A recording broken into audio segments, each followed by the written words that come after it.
이 33억짜리가 낙찰 무효가 됐습니다. 낙찰 무효. 여러분, 이런 일을 계속 발생하고 있습니다. 1월 달에 대치동 음마아파트 34평을 낙찰받았는데 그때도 똑같은 상황이 발생했었습니다. 그때 음마아파트 33억짜리가 1등이었고 저희가 29억 8천만 원 2등이었고 근데 1등이 똑같이 낙찰 무효가 됐습니다. 뭐냐? 서류의 흠결사항. 서류가 잘못된 겁니다. 뭐가? 인감증명서가. 여러분, 인감증명서는 반드시 주민센터에서 발급받은 그 인감증명서를 제출해야 됩니다. 이 두 건이 공통적으로 뭐냐? 인터넷으로 발급받은 그 인감증명서를 제출했기 때문에 효력이 발생하지 않습니다. 그래서 낙찰 무효가 된 겁니다. 그래서 요 잠실 엘스 아파트도 그렇고 음마아파트도 그렇고 요 두 사람은 낙찰 무효가 되고 2등을 했던 저희가 낙찰을 받았습니다. 여러분 반갑습니다. 양성룡 국장입니다. 잠실 엘스 45평형은 무엇이 문제였고 그 다음에 리센츠 33평형은 뭐가 문제였는지 그에 대해서 간단히 설명을 해드리도록 하겠습니다. 잠실 리센츠 아파트 45평형 이름이 정땡땡이라는 사람이 있습니다. 이 사람이 전입일자가 23년도에 전입을 했습니다. 근데 김땡땡 요 사람이 22년도 1월 달에 전입을 했습니다. 그리고 또 박땡땡 두 사람이 22년도 1월 달에 전입을 했습니다. 이게 어떤 상황이냐면 요 두 사람이 김땡땡과 박땡땡은 어머니고 자녀로 파악이 됩니다. 어머니고 자녀. 근데 김땡땡이라는 요 사람이 소유자입니다. 소유자. 이 부동산을 매입을 해서 들어왔는데 근데 이제 이 사람은 당연히 이제 선순위 전입입니다. 그리고 근저당이 22년도 2월 달에 첫 근저당이 발생해요. 그럼 이게 여러분 아시는 그 말소 기준 권리 최선순위 설정일 그 22년 2월 달 근저당입니다. 그러니까 전입일자가 빠르고 더군다나 소유자니까 요 때에는 전혀 대항력의 문제가 발생하지 않습니다. 그런데 23년도에 뜬금없이 정땡땡이라는 사람이 전입을 해서 들어옵니다. 근데 이게 어떻게 되어 있냐면 전입이 되면 정땡땡 세대 따로 김땡땡 세대 따로 이렇게 분류가 돼 있어야 되는데 그러면 전혀 문제 없습니다.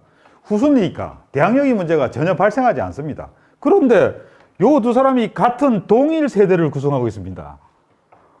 동일 세대를 구성을 하면서 여러분 대항력을 따질 때 동일 세대 이게 정말 중요합니다. 동일 세대이냐 아니냐 여기서 이제 여러분의 승패가 수익이 왔다 갔다 하는 겁니다. 다른 세대면 당연히 세대가 다르니까 정땡땡은 후순위라서 신경 쓸 필요가 전혀 없습니다. 그런데 같은 세대를 구성하는 거예요. 그래서 아니 이 두 어떻게 서로 그럼 부부지간인가 이렇게 생각해요. 근데 아니에요. 법원에서 조사한 매각물권 명세상 뭐라 해야 되면 정땡땡은 형부랍니다. 형부. 김땡땡은 처제. 그럼 이상하죠. 처제가 형부, 그러니까 언니 집 세대로 편입될 수 있냐? 이거 이상하죠? 대부분의 경우는 편입이 잘 안 됩니다. 근데 경우에 따라서는 이렇게 편입이 되기도 합니다. 그러면 같이 정땡땡이가 있고, 그 다음에 김땡땡이가 이렇게 이제 같은 동일 세대 구성하면서 여기는 처제로 기입되겠죠. 그럼 처제의 자식들은 동거인으로 뜹니다. 동거인. 김땡땡의 자녀인 박땡땡, 박땡땡. 요 두 사람은 동거인으로 정땡땡 요 사람 기준으로 해서 생각해보면 김땡땡은 처제고 박땡땡, 박땡땡은 동거인으로 이렇게 해서 어쨌든 동일 세대를 구성하고 있습니다. 동일 세대를 구성합니다. 그래서 이 동일 세대를 구성하는 이 세대의 최초 전입자가 22년도 1월 달 선순위로 갑자기 올라가면 선순위로 말소기준 권리 22년 2월 달보다 한 달이나 빨리 22년 1월 달에 선순위 전입자로 들어오는 거예요. 여러분 참 머리 아프죠? 물론 김땡땡 소유자도 살고 있고 정땡땡이라는 사람이 형부고 그리고 김땡땡이가 대출을 받은 저축은행에서 정땡땡에 대한 임대차 관계가 없다는 그런 문서를 하나를 제출했습니다. 근데 여러분 이것도 중요합니다. 정땡땡이라는 사람이 자기 자필로 적어냈으면 훨씬 더 신빙성이 있고 할 수 있는데 정땡땡이 아닌 소유자 김땡땡이 작성한 서류? 여러분 이거 큰일 날 수 있습니다. 저희가 보면 이 건뿐만 아니라 그 다수 이 건에서 임차인이 아닌 소유자가 여기는 임대차 관계가 성립되지 않습니다 하면서 제출하는 서류들이 있습니다. 이거 여러분 믿으시면 안 됩니다. 큰일 납니다. 근데 저희도 이거를 이 진위 여부를 이제 고민을 해봐야죠. 제출할 당시에 집어넣은 건 맞아요. 근데 시기를 따져봤죠. 이거를 이 사람이 제출하는 이 때는 정땡땡이라는 사람이 전입을 하기 전이었습니다. 그러면 당연히 임대차가 이 근저당이나 요 뒤에 따라오는 다른 물건들 그 은행에 대출해서 이 서류를 제출할 적에는 임대차가 없었어요. 왜냐하면 정땡땡이 들어오기 전이니까. 근데 정땡땡이 후순위로 들어와 놓고 세대를 합쳐버리니까 갑자기 이제 선순위 임차인 같은 느낌으로 이렇게 이제 들어오게 된 거예요. 저희는 분석하기로 문제가 없다. 그렇게 판단했습니다. 문제가 없다. 이 사람이 그 임대차가 성립되지 않는다고 제출한 요 시기는 정땡땡이라는 사람이 들어오기 전이고 소유자가 여전히 이 공간에 살고 있고 그리고 소유자가 제출한 임대차가 없다.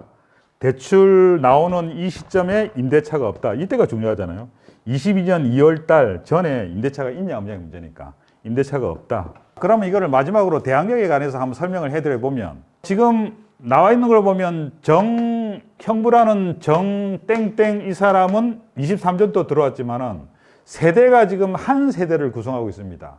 세대가 이상하게 합가가 되어 있는 상태예요. 세대 합가로 지금 뭉쳐져 있는 상태인데 동일 세대를 구성하는 사람들이 최초의 전입자가 22년도 1월 달입니다. 22년 1월 달이니까 이걸 기준으로 해서 선순위냐 후순위냐를 지금 구별을 해놨습니다.